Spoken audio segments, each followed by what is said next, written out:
Hey there, lovies! Samahan niyo naman kami sa aming quick staycation ni Carlo na kaming dalawa lang sa aming first wedding anniversary at first time ko nga pumayag ng long ride sa motor. Hi guys! Welcome to our vlog! Good morning guys! Around 5 a.m. na nga nito, kahagising lang namin. Ito na nga rin ang suot ko paalis. Don't worry guys, kasi naligo naman ako niyang kanina. Nag-short lang muna ako para komportable lang matulog.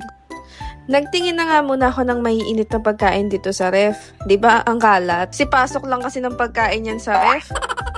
Habang iniinit ko nga yung pagkain ko, pinakain ko na nga rin tong siopaw na to. At ayan, palabok, natira lang nung birthday ni Papa. Since nakaligo na rin naman ako, nag-start na rin ako mag-ayos. Habang si Carlo, minimake sure na wala nang kalat bago kami umalis. Hinayaan na rin naman niya ako mag-ayos kasi malamang matapos siya dyan at makaligo, hindi pa rin ako tapos. So, ayan nga yung fit ko for today. Since magmumotor nga kami, for the comfortable fit naman tayo. Very light lang din naman yung makeup ko para lang wag ako magmukhang maputla at puyat. Nag-eyelash pa nga yan siya. Akala mo hindi hahanginin yung mukha. Ayan, time check, magsa 7 a.m. na nga nito. Diba ang usapan namin 4 a.m. aalis para wala pang araw at traffic? Kaso, mga puyat, kaya napasarap ang tulog. Galing pa kasi kami sa work nito. Si Carlo, 1 a.m. ang out at nag-early out na nga lang siya sa isang client niya para at least naman may idlip siya. At ako naman, 2 a.m. ang out ko. Work from home naman kami pareha. So, pagka-out, kayang rumekta tulog agad. Since 3 bars na nga lang itong gas ng motor, nagpagas na nga lang din kami muna. Grabe, mahal na talaga ng gasolina, no? Itong trip na to, ang original plan namin, magsasasakyan talaga kami. Kaso, 2 weeks before ng trip namin, saka naman sunod-sunod na pagtaas ng gasolina. So, instead na i-cancel namin tong trip na to na 6 years bago matuloy na kaming dalawa lang, tinuloy na lang namin, kaya long rides tuloy ako nang wala sa oras. March 21 nga kami umalis nito, kaya ang daming mga kapatid nating Muslim dito sa Luneta Park. Kasi nga, holiday at Idil Fitr nito. Ito yung KM0, oh. Diba dito nag-vlog si Kong TV? Anyway, i-flex ko na nga rin ang kapit nitong cluster lashes na gamit ko.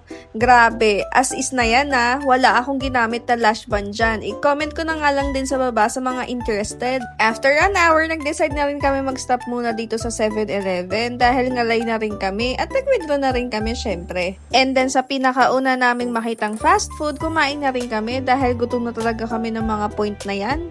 After kumain, bumiyahe na nga kami ulit. Nakarating na kami dito sa May Imos. Then, nag-stop over ulit kami. Sabi sa inyo kada isang oras nag-stop over kami kasi nakakangawit talaga.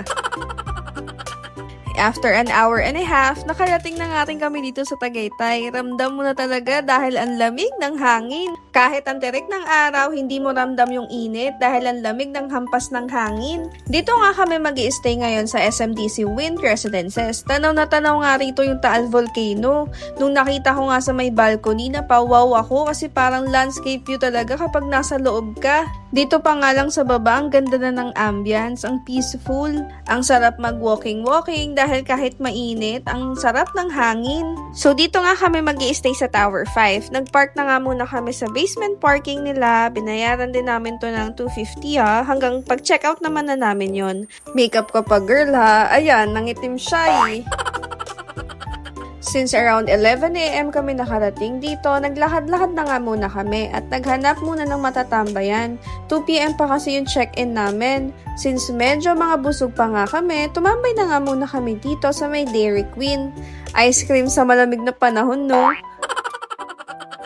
Bukod nga sa Dairy Queen, marami ka din kasi pwedeng kainan dito within the property pa lang. Kaya hindi mo na kailangan lumabas. Though kung gusto mo ng mga meals talaga, then sa tapat lang nitong condo, andito yung mga sikat na kainan dito like yung JT's and Leslie's. Buti nga mabait yung owner ng unit kasi inallow nila kami na mag-check-in an hour early. Nakakatuwa nga kasi first time namin mag-check-in nang may mag-welcome sa amin at nag-tour din sa amin sa unit. So dito kami mag-i-stay for 24 hours. Yes, simple lang. Pero ito talaga yung breathtaking dito mga lovies. ang landscape view ng Taal. Tapos sasabayan mo pa ng malamig at malakas na hangin. Ang sarap talagang pansamantalang escape sa realidad ng buhay. Ang sarap talaga tumambay dito sa balcony. So ayun lang muna for today. Magpapahinga muna kami. See you sa part 2. Bye!